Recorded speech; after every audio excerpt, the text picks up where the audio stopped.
Hi, in this video, let us discuss about user-defined exceptions or custom exceptions. Okay, so in order to understand that, let us see one code sample. So in this project, we will HR assist project. You will create one class under the package com.training.model. So let us create one class employee,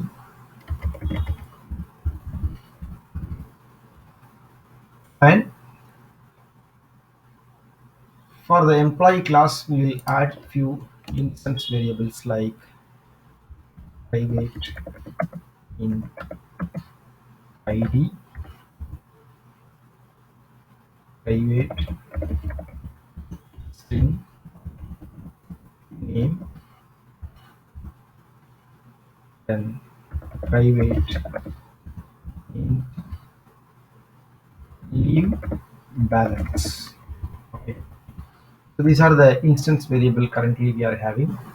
We also include a public method, public void apply leave, apply leaves. Okay. So this method we have to pass the employee who is going to apply leave has to pass the number of applied leaves. So leaves applied. Okay. So inside this method, what we need to do is we have to write the logic. So we have to check if the applied leaves applied is less than or equal to less than or equal to leaves applied is less than or equal to leave balance. Okay, so in this case, if suppose if employee wants to apply leave and the leave applied is five 5 days, but the leave balance is 4 days. So in this case, this condition is not satisfied, right? So leaves applied should be less than or equal to the leave balance. In this case, we print a message system.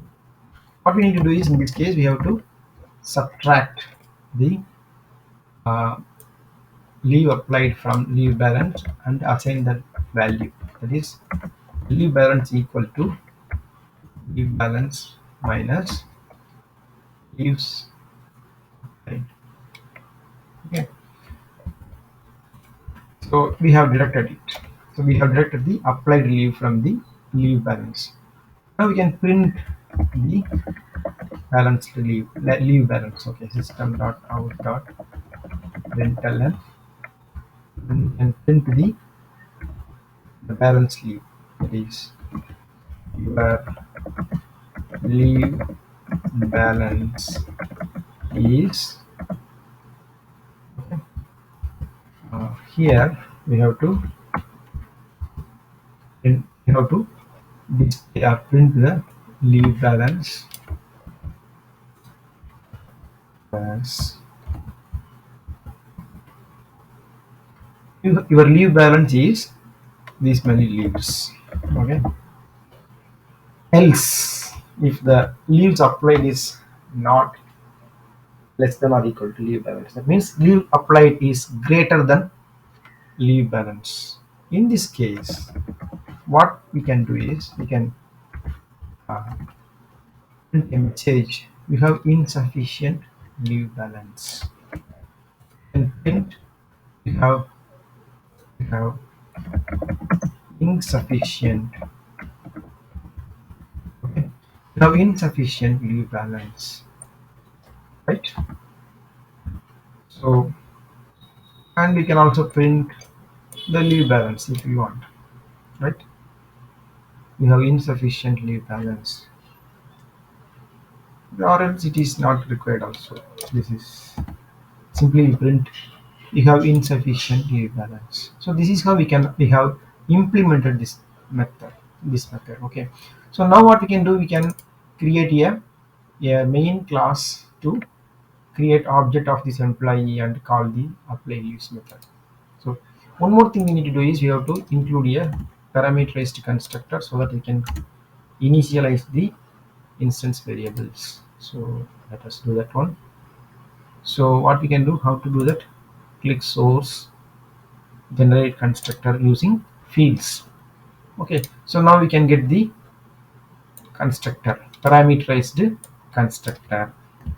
Okay, so now what we can do, we will create one main class, and with the main method, public static void main method, and inside the main method let us create the employee object and call the apply leave method. Okay, so let us create the employee object equal to new employee, and we will pass the integer 101, name of the employee as Kumar, and leaves leave balance is 20. Okay, so now let us call the apply leaves method, and we apply 2 days of leave. Okay, now run this code and see the output.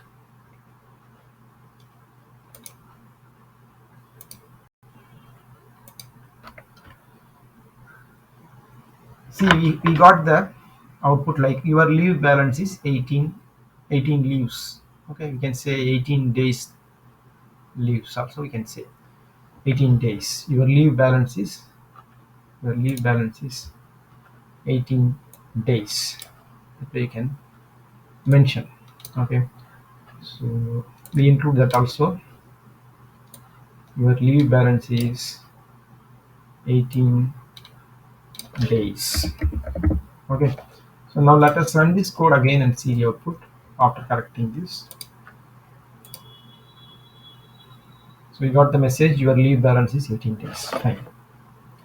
Now what we can do, we will, instead of uh, passing 22, we can pass 21.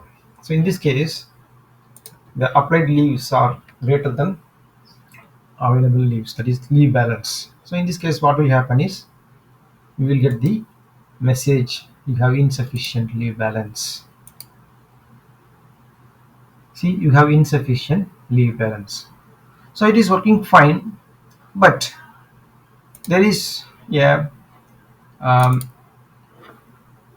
better way of doing this. Like in the else condition, that is if the applied leaves actually greater than leave balance, what we can do is instead of printing the message, we can throw exception. So what kind of exception we can throw? We can throw user defined exception. So we can create our own exceptions and we can throw it. So let us write a class, exception class, this custom exception or user defined exception. So in that case, we can create a package first, com dot training dot exception. Okay. So inside this package, let us create a new exception class, that is our own exception class, which is insufficient leave balance exception. So this class needs to extend exception class. Okay. Extends exception. So now what we can do, we go to the employee class. So inside this else part, we can comment this system.out.println, and instead we can throw new insufficient leave balance exception. Okay, so let's throw this exception. So we have to since this exception is here, we have to import this, right? We have to import. Okay.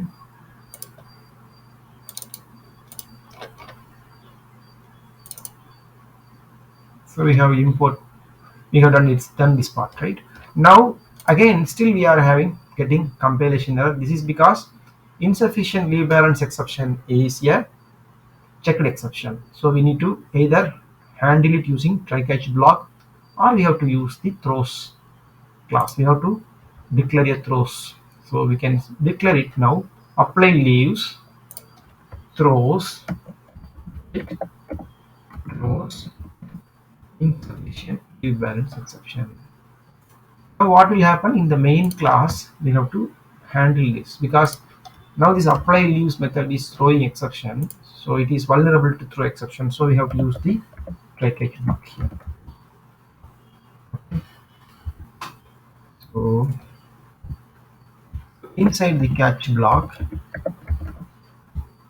we catch this exception, and inside the catch block, what we can do, we can print some message. Okay, so we can print like we have insufficient leave balance. So this is how we can create our own exceptions. Yeah, these are called custom exception. Okay, we need to import it. Okay, right. So in this video, we have seen how to create custom exception and how to use it in the project.